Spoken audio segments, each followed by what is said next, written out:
A paz do Senhor Jesus. Vamos começar aqui mais um cafezinho com Jesus. Eu sou o pastor Alex que apresenta o cafezinho. Amém? Meus irmãos, hoje é o 14º áudio do nosso estudo Atos. Nós estamos aprendendo bastante, né? Sabe o que mais me deixa feliz? É que muitos de vocês estão ouvindo coisas que vocês nunca ouviram. Sabia? Que é uma obrigação nossa como pastores e como ensinadores trazer a você uma clareza da palavra de Deus. Muitas das vezes estou mandando áudio para pessoas que moram na roça, pessoas que moram no campo, pessoas que moram na fazenda, moram na chácara e às vezes, meus irmãos, eles não têm internet suficiente, né? Eles sempre passam esse aperto. Quando vão para a cidade acabam carregando seus celulares e assim ouvem as mensagens do Senhor. Então valoriza aquilo que chega na sua casa, valoriza os estudos bíblicos porque você não está pagando nada. Você sabia que muitas das aulas que você tem aqui seria temas e estudos de faculdades, aonde você deveria estar pagando, mas aqui Deus está te dando de graça, porque de graça recebestes, de graça dai. É esse o meu compromisso. Amém? Bom, ontem, meus irmãos, nós estudamos em Atos dos Apóstolos, capítulo 7, e nós paramos no versículo 39. Vamos ler o 39 para fazer continuação, né? Ao qual nossos pais não quiseram obedecer antes, o rejeitaram, e em seu coração se tornaram ao Egito. Lembra-se que os discípulos estão se preparando para abrir uma igreja, para montar uma igreja, estão assim, conquistando discípulos, está entendendo? Então, tudo isso, meus irmãos, era necessário, eles tinham que passar por todo tipo de provações, sabe? Verso 40. Dizendo a Arão, faze-nos deuses que vão adiante de nós, de nós, porque a esse Moisés, que nos tirou da terra do Egito, não sabemos o que lhe aconteceu. Tá vendo? Ele está narrando aquele momento que Moisés sumiu lá no monte. E naqueles dias fizeram um bezerro e ofereceram sacrifícios ao ídolo.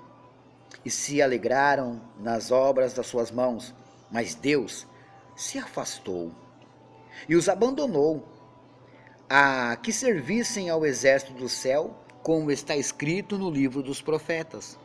Porventura me oferecestes vítimas e sacrifícios no deserto por 40 anos, ó casa de Israel. Antes tomastes o tabernáculo de Moloque, é um deus pagão, e a estrela do vosso deus Renfã, figuras que vos fizestes para as adorar.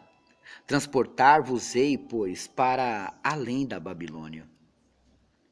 Estava entre nossos pais, no deserto, o tabernáculo do testemunho, como ordenara aquele que disse a Moisés que o fizesse segundo o modelo que tinha visto. Moisés tinha feito um tabernáculo, é como se fosse uma igreja.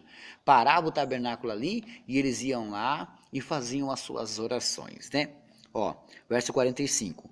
O qual nossos pais, recebendo-o, também o levaram com Josué, quando entraram na posse das nações, que Deus lançou fora da presença dos nossos pais, até os dias de Davi. Verso 46. Que achou graça diante de Deus e pediu que pudessem achar tabernáculo para Deus de Jacó. E Salomão lhe edificou uma casa. Então tudo, eu já dei esse cafezinho para vocês, tá? Faz muito tempo, mas eu já dei. Então eles começaram com o tabernáculo. Lá no tabernáculo tinha alguns utensílios para se aproximar de Deus, né? Para ter um acesso a Deus. Tinha o lugar santo e o santo dos santos, né? Então o que acontece? Depois Salomão, ele edificou uma casa, né? O templo do Senhor, tá? Verso 48. Mas o Altíssimo não habita em templos feitos por mãos de homens, como diz o profeta. O céu é o meu trono e a terra é o estrado dos meus pés. Quer dizer que ele é grande. Que casa me edificareis, diz o Senhor? Ou qual lugar do meu repouso?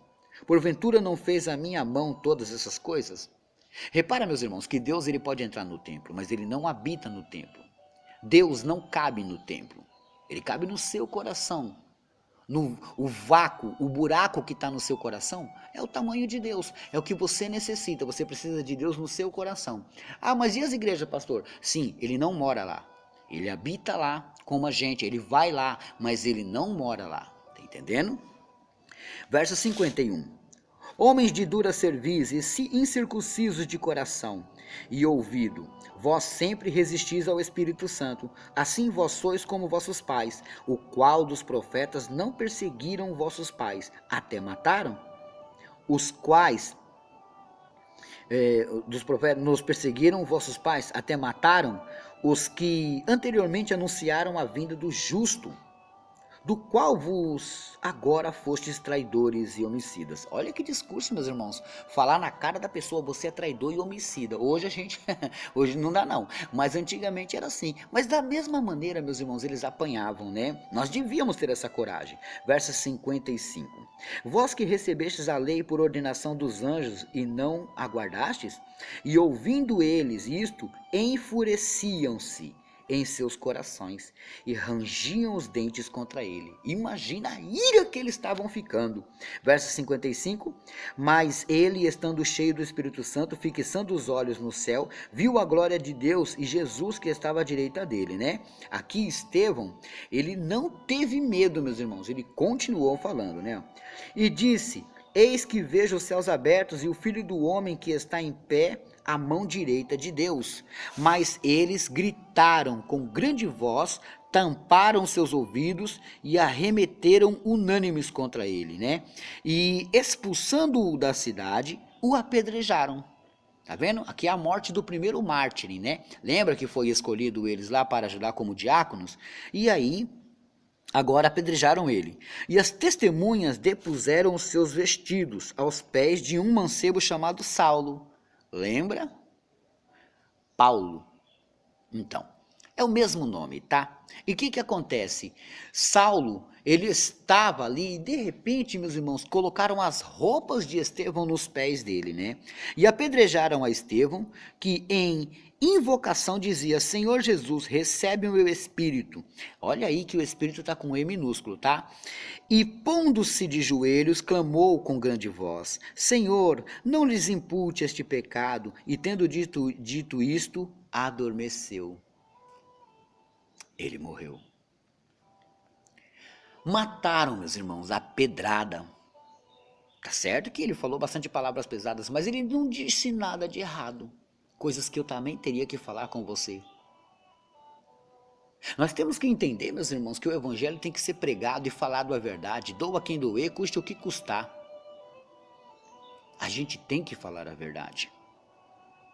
Agora veja, meus irmãos, que Estevão foi apedrejado e mesmo assim, meus irmãos, continuou falando, até que pegaram ele e colocaram ele de joelhos e o apedrejaram. Veja o verso 8, capítulo 8. O evangelho vai para Samaria. E também Saulo consentia na morte dele, quer dizer, Saulo também queria que ele morresse. Paulo, ele estava cego, ele não estava enxergando ainda, né? E fez-se naquele dia, enxergando espiritualmente, tá, meus irmãos?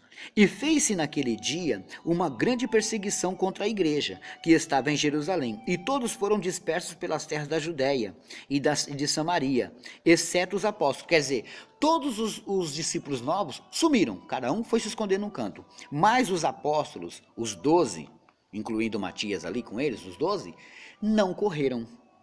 E uns varões piedosos foram enterrar Estevão, e fizeram sobre ele grande planto, choraram bastante pela morte de Estevão, o primeiro mártir da nossa igreja, né? E Saulo assolava a igreja, o que é assolar? É afligir a igreja, é ficar todo canto cercando ela para tentar pegar ela. Entrando pelas casas e arrastando homens e mulheres, os encerrava na prisão. Tá vendo? Saulo, ele entrava dentro das casas. Aqui mora um crente? Mora. Cristo, crente do tal do Jesus? Sim. Puxava eles pelas ruas e levava para as cadeias. Aquele Paulo que a gente vai ver fazer grandes obras. Mas aqui, ele ainda estava fazendo as obras do inimigo. Mas os que andavam dispersos iam por toda a parte anunciando a palavra, e descendo o filho da cidade de Samaria, lhes pregava a Cristo. E eu paro aqui. Porque amanhã tem mais. Eu preciso passar aqui alguns recadinhos a vocês, né, meus irmãos? Anote aí a lição de casa de hoje, Filipenses 5:11, né? Filipenses 5:11, glórias a Deus por isso. Deixa eu ver se